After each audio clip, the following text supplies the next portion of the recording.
As of early 2024, spring football seemingly is on a more solid footing with the merger of the stronger XFL and USFL teams. But if the UFL has a successful 2024 season, what about next steps? Welcome to another edition of Saturday Sportsline Memories on YouTube.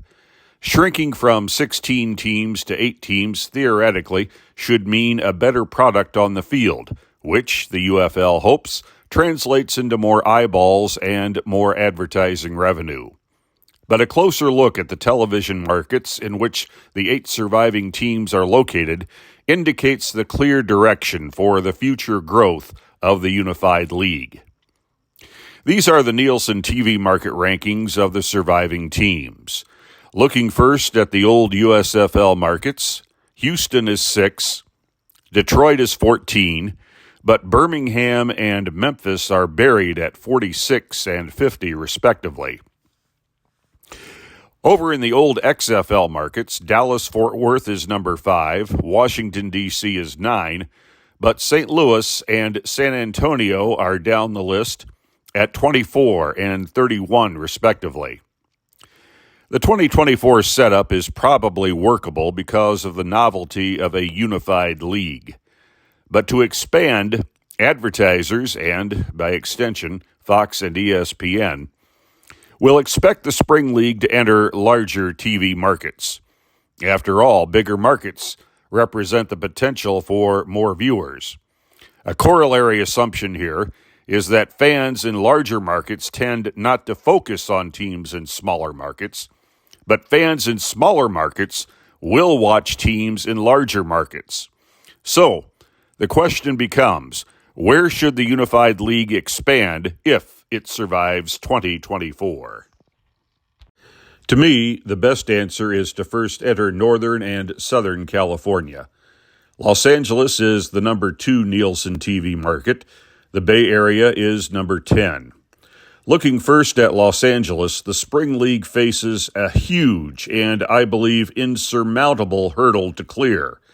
There are 2 NFL teams there, plus 2 NBA teams, 2 NHL teams, and 2 MLB teams. Add in the collegiate teams at USC and UCLA, and one realizes it would be impossible, near term, to attract viable interest for a spring football league team. But the league needs to be in Southern California. So, what's the answer? I would suggest San Diego as a workable solution. It's not Los Angeles. San Diego is only the 30th largest TV market. But the league could say it at least has a foothold in the Southern California area. As to where a San Diego-based team would play, look to Snapdragon Stadium, home of the San Diego State Aztecs and several professional sports teams. Capacity for football is nearly 35,000, which is more than adequate for a spring football league. Turning to Northern California, barriers to entry aren't nearly as high as they are in Southern California. The Raiders left for Las Vegas several years ago, so the 49ers are the only pro football team in the area. Soon, there will be only one MLB team as well, as the Athletics prepare to move to Las Vegas. And there's only one NHL team and one NBA team in the market. Cal and Stanford are the 2 Power 5 collegiate schools, but they aren't as intimidating a presence as UCLA and USC in Southern California. There are several venues where a Northern California-based team could play, but my favorite venue is CEFCU, or CEFCU Stadium, home to the San Jose Spartans. Capacity is a little more than 20,000, and it's laid out for football already. Beyond Northern and Southern California, the league should be looking at New York, Philadelphia, Chicago, and Atlanta. Once the 2 California markets are secured, here's how I'd proceed. New York and Philly are the biggest and 4th biggest TV markets, but putting a team directly in either one of those markets risks relegating a spring football team to irrelevancy. A workable compromise might be to revive the New Jersey Generals and have them play at Rutgers University's SHI Stadium in New Brunswick, a city about an hour from New York City and an hour and a half from Philadelphia. The 12th and final team in the Spring League would be a decision between Atlanta, the 7th largest TV market, and Chicago, the 3rd largest. There are several workable venues in either market. Atlanta has Grant Field and Georgia State's Stadium, and Chicago has Northwestern's Stadium and Soldier Field.